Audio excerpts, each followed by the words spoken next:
My name is Storey Squires. I'm 62 years old. Today's date is February 21st, 2023. We're at Providence Mount Vincent, and my relationship to Paul is coworker and friend. I am Paul deAnguera. I am 74. I'm a volunteer and friend to Storey. I'm really pleased that we're doing this interview because you've been a fabulous part of this community as a volunteer for 19 years, and you have done a multitude of things here. Can you share some of the roles that you've taken on? I began by visiting residents one-on-one, and then I found that the very best thing to do with the residents when I was visiting them, because I was doing it on the weekend when there weren't many scheduled entertainments here, was to take them to the gift shop, which is sort of the local coffee shop hangout, really the least institutional space in the building.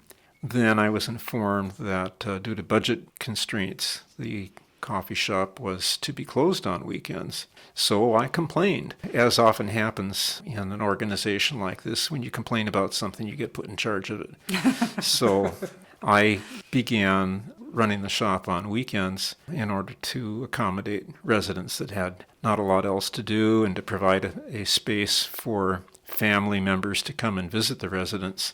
That's been my main position ever since. In addition, I've accompanied residents with the recreational therapists on van outings for shopping and for recreation to a lot of interesting places. I guess I'm drawing a blank here, but I know I've done other things. Okay.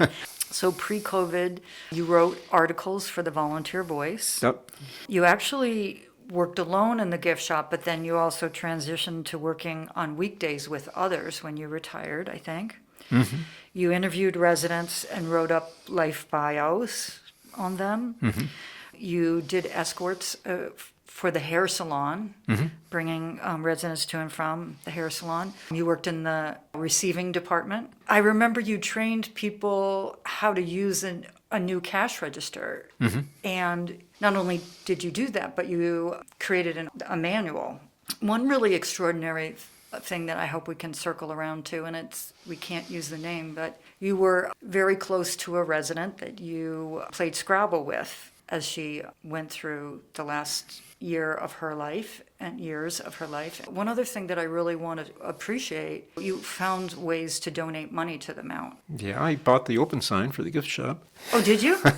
I didn't know that. The neon sign? Yeah. Oh, see, that's so cool.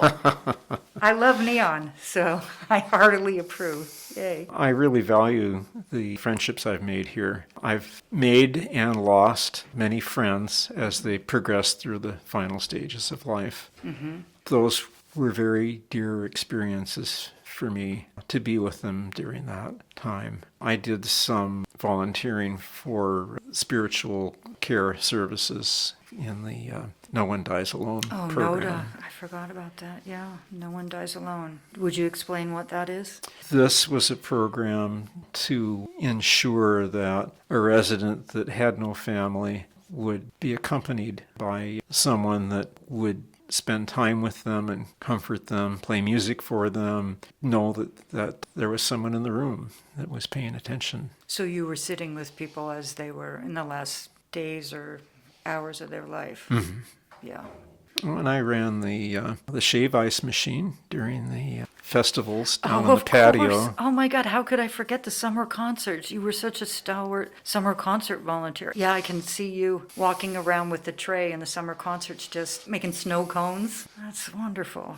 I'm retired now. I've carried on volunteering just because I've felt like it's a community and I'm part of it and I have friends here. It structures my retired life. It's kind of a second career for me. And I found that working 2 days and having 7 days off is about right. Paul, one of the things that I really like and appreciate about you is you have a way of phrasing things. And so one of my favorite things that you've said is work is how adults play together. It sounds like that's how you feel about the structure of being here and the relationships you have. I remember being very young, and we made games of the things we saw adults doing. What we're doing here is a very wonderful game. And you're playing store and have for years and years and years. That's right. I always longed to have a store, and now I do.